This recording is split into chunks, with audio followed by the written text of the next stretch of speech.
Eficiencia en la gestión, austeridad y luego esto. Isabel Díaz Ayuso preside una fundación fantasma investigada en Púnica, inactiva desde 2014 y que no presenta cuentas. Nadie, tampoco el juez, sabe nada de ella a pesar de que recibió más de 6 millones de la extinta Caja Madrid. Ahora el juez da el primer paso para declararla en rebeldía contra sí misma. Y ahora, fíjense en el nombre de la entidad que fundó Esperanza Aguirre, recientemente exonerada por su responsabilidad en la corrupción en Madrid, y ahora sigue presidiendo Díaz Ayuso en medio de un total misterio. Fundación 2 de Mayo, Nación y Libertad. El quinto párrafo, un podcast de Infolibre. Con Daniel Basteiro. Bienvenidas, bienvenidos al quinto párrafo, una conversación de Infolibre para quienes van más allá del titular. Soy Daniel Basteiro, el director de Infolibre, y si estás escuchando este podcast es gracias a las socias, a los socios que apoyan el periodismo de investigación y los artículos en profundidad. Sobre estos temas, que no se agotan en un tuit, sobre cómo se investigan también, charlo más o menos cada semana con periodistas que los conocen muy a fondo, como es el caso de Alicia Gutiérrez, periodista investigadora de este periódico. ¿Qué tal? ¿Cómo estás? Muy bien. Enseguida hablamos de todo esto, pero antes vamos a ponernos en situación de la mano de Samuel Martínez. Basteiro, cambio de planes. Voy a hablarte de una de las acciones del programa de Halloween que ha planteado la Comunidad de Madrid para este 2022, aunque lleva siendo el mismo desde el 2014, eso es verdad. Se llama la Fundación Fantasma. Y digo desde el 2014 porque desde ese año permanece inactiva la fundación, por eso es fantasma. ¡Qué miedo! No, ahora en serio. Conviene tratar el asunto con decoro, porque es serio, y porque más que una historia de miedo, parece una de enredos. Por sentar las bases de la historia, que ahora comentarán de forma pormenorizada Basteiro y Alicia Gutiérrez, la cosa es que Isabel Díaz Ayuso preside una fundación herencia de Esperanza Aguirre e investigada en Púnica, que se llama Fundación 2 de Mayo, Nación y Libertad, y que tenía por objetivo reforzar la idea de España, o algo así. Imagino que lo habrá conseguido, si no, vaya manera de desperdiciar los 6,4 millones que recibió de Caja Madrid. ¿Por qué es una comedia de enredos? Porque lo que pasa es que a pesar de que la fundación se declaró extinta en 2014, todavía no se ha podido efectuar esa extinción. Y aquí viene el lío. Resulta que la Comunidad de Madrid, presidida por Isabel Díaz Ayuso, denunció a la propia fundación presidida por Isabel Díaz Ayuso. Vaya, vaya. ¿Y esto por qué? Si, como dice en su artículo Alicia Gutiérrez, demandante y demandado están dirigidos por la misma persona, Isabel Díaz Ayuso, algo falla, algo no cuadra, saltan las alarmas. A ver, Alicia, ¿qué es la Fundación 2 de Mayo, Nación y Libertad? ¿Y por qué nos interesa? ¿Por qué hemos puesto la mirada en ella ahora? Pues la Fundación 2 de Mayo es uno de los proyectos estrella de Esperanza Aguirre, que lo crea como homenaje al levantamiento contra la invasión francesa, el bicentenario de 1808, pero la crea con vocación de continuidad. ¿Por qué hemos llegado ahora a ver lo que parece, como digo yo, medio en broma, medio en serio, la carta robada del cuento, del relato de Allan Poe, algo que está a la vista, pero que han conseguido que pase inadvertido? Uh-huh. Porque en el informe final del caso Púnica, de la pieza sobre financiación del Partido Popular, el fiscal menciona en un brevísimo párrafo que hubo una investigación, se ordenó una investigación sobre esta fundación. ¿Por qué se ordenó? Porque había recibido mucho dinero de Caja Madrid y tenía también vínculos con el PP, al igual que otra fundación. Mucho dinero de Caja Madrid. ¿Para qué? ¿A qué se dedicaba esta fundación? ¿Cuáles eran sus objetivos? Esta fundación, sus objetivos oficiales eran difundir mediante exposiciones, libros, todo lo que tenga que ver con cultura, jornadas, tal, lo que tiene lo relacionado con el levantamiento, es decir, con la guerra de la independencia.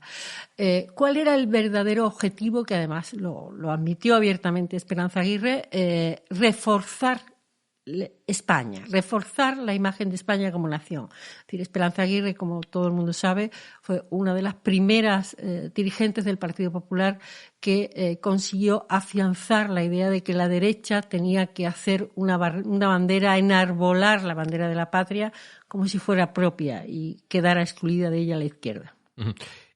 Por lo que cuentas en tus historias, esta fundación está en una especie de limbo. con cuentas que no se presentan, con documentos que no llegan. Es decir, ¿qué sabemos o qué deberíamos saber y no sabemos de esta fundación desde hace tantos años? Bueno, pues no sabemos. Por cierto, lleva en el libro 8 años exactamente. En julio, el 29 de julio, se cumplieron 8 años desde el momento en que el patronato de la fundación, es decir, su órgano de gobierno, acordó disolverla.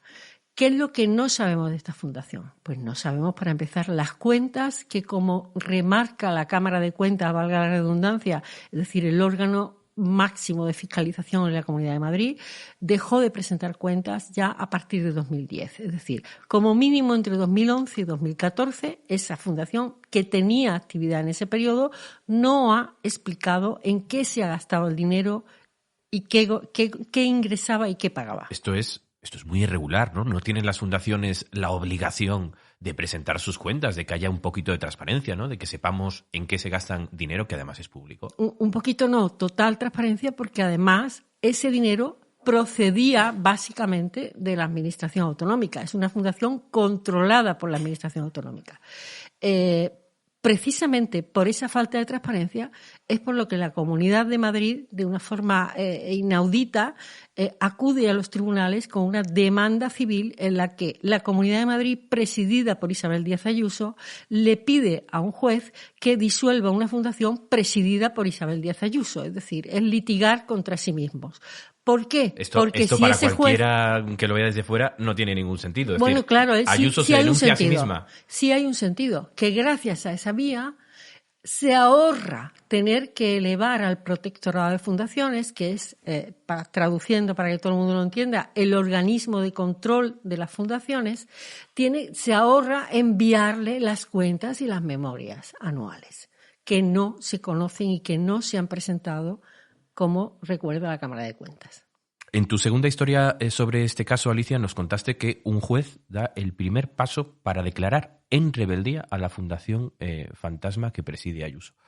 ¿Cómo es posible esto, ¿no? Que dependiendo de la Comunidad de Madrid, esta fundación pues no responda tampoco ante la propia justicia? Bueno, pues porque, como saben todos los juristas, quien hace la ley hace la trampa. Y entonces, aunque son las mismas personas físicas, es decir, las que están en el gobierno y las que están controlando la fundación, son entidades distintas. ¿Y qué hace el Gobierno de Madrid? El Gobierno de Madrid, al tratarse de una figura jurídica distinta, llegamos al punto más surrealista del caso, en el cual el juez se pasa 2 años y medio sin saber cómo localizar la fundación. Por eso da el primer paso para declarar en rebeldía. Cuando presentas una demanda civil contra alguien y ese alguien no da señales de vida, no comparece, la única forma es publicar lo que se llama un edicto, que es en un tablón de anuncio, en este caso digital. Oiga, que como no le localizo, dé usted señales de vida. Y si no da señales de vida en 20 días, le declaro en rebeldía. Y entonces declararle en rebeldía impide a esa persona jurídica, en este caso esta fundación, defender sus intereses, con lo cual ya desaparece por completo del mapa. Esta es la parte surrealista, y lo de surrealista es un adjetivo que valdría de no sé por qué estamos hablando de algo muy complejo y con dinero público y con la presidenta nada menos del Gobierno de Madrid al frente. Al principio de nuestra conversación hablabas de un párrafo de la Fiscalía, ¿no? De cómo nosotros hemos llegado ahí. Porque lo que estamos contando, además de que es un lío, porque es hasta difícil de entender que algo así pueda pasar, no ocurre en el vacío, ¿verdad? Ocurre en unos años donde hay casos de corrupción o personas que le salen ranas, según Esperanza Aguirre, que hay otras fundaciones, entidades, como por ejemplo Fundescam, en la Comunidad de Madrid, que han recibido muchísima atención de la justicia, ¿no? Bueno, han recibido muchísima atención de la justicia después de que fuera destapado el caso desde el punto de vista informativo, ¿no? Porque Fundescam ya en el año 2010 se había destapado, pese a que Esperanza Aguirre decía, pregunten a Pío en relación a Pío García Escudero, que había sido el primer presidente de Fundescam, y lo que está ya muy claro, y la justicia, aunque falta todavía una sentencia, pero está ya claro que Fundescam financiaba al Partido Popular con pagos opacos y camuflados de actos de las campañas electorales.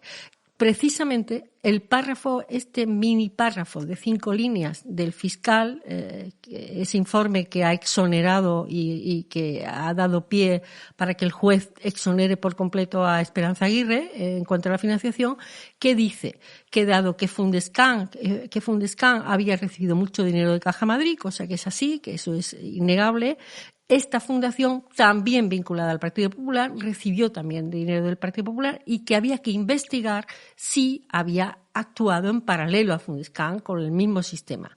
¿Qué ocurre? Que en teoría le piden a Hacienda que aporte los documentos que demostrarían, que revelarían los ingresos, de quién había cobrado y a quién le había pagado. Pero eso no ocurre. Y Fundescan, que es una fundación muy importante en el caso de la financiación, el papel de Esperanza Aguirre, según el fiscal que hace el informe, que no son las fiscales que investigaban el caso, sino el tercero nuevo incorporado al caso, lo que dice es que Esperanza Aguirre no sabía nada de Fundescan y por eso la libra.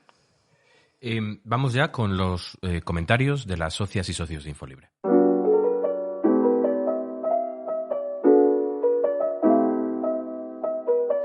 Se presenta como Joe Carr y nos dice lo siguiente. Esa fundación, como otros chiringuitos de la ínclita Aguirre, son sus palabras, si no presenta las cuentas es porque no puede, ya que aparecerían sus gastos y que fueron una malversación más. Es una vergüenza para Madrid que los jueces hayan amparado y no juzguen pues a Esperanza Aguirre con sus ranas. Nos pide además que sigamos investigando sobre este asunto que, como comentábamos antes, no surge en el vacío, sino unos años de corrupción en un contexto de fundaciones utilizadas para fines que no eran los adecuados. Alicia, este desbarajuste es una buena señal. ¿Podría estar pasando, bueno, pues algo como lo que ocurrió con otras fundaciones? ¿Qué posibilidades caben que puedan explicar esta opacidad en unos años verdaderamente delicados y de corrupción en la Comunidad de Madrid? Bueno, la opacidad se explica por sí misma, es decir, por su objetivo. En este caso, el Gobierno de Madrid, al que, por ejemplo, le hemos pedido las cuentas que no se han presentado, y lo que instaron, como se ha publicado en Infolibre, es a que se lo pidiéramos al portal de transparencia, es decir, como si la libertad de información no existiera. O me obligan o nada, ¿no? Exactamente. No, y es muy curioso porque procede de un gobierno que está enarbolando el concepto de libertad como exclusivo, de una pertenencia exclusiva, ¿no? La libertad de información requiere tener acceso a los datos, no publicar bulos, y esos datos son precisamente las cuentas que están ocultas y las memorias de actividades.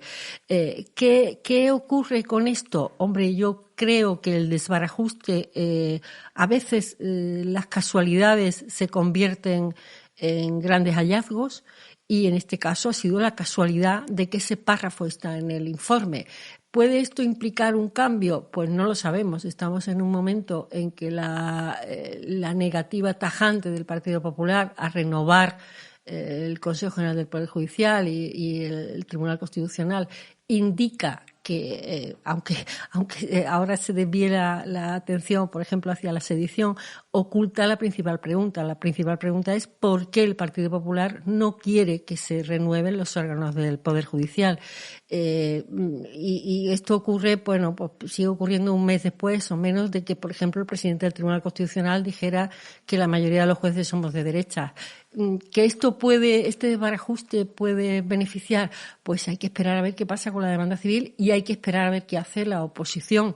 Si la oposición va a solicitar información o va a dar algún paso en relación a una fundación sobre la que esto alimenta las sospechas de corrupción. Muy bien, pues muchas gracias, Alicia, por mostrarnos un poquito de luz en medio de tanta opacidad, y seguiremos seguramente informando e investigando este asunto. Gracias, Alicia. Muy bien. Y gracias a las y los que nos estáis escuchando por acompañarnos en el quinto párrafo, por atreveros a ir más allá del titular. Si sois socias o socios, sabed que esto es gracias a vuestro apoyo. Y si no lo sois, os esperamos. Solo con vuestro compromiso podremos seguir trabajando en historias como esta. Hasta pronto. El quinto párrafo, un podcast de Infolibre. con la participación de Samuel Martínez, producción Juan Rodríguez, edición y montaje José Manuel Lastra.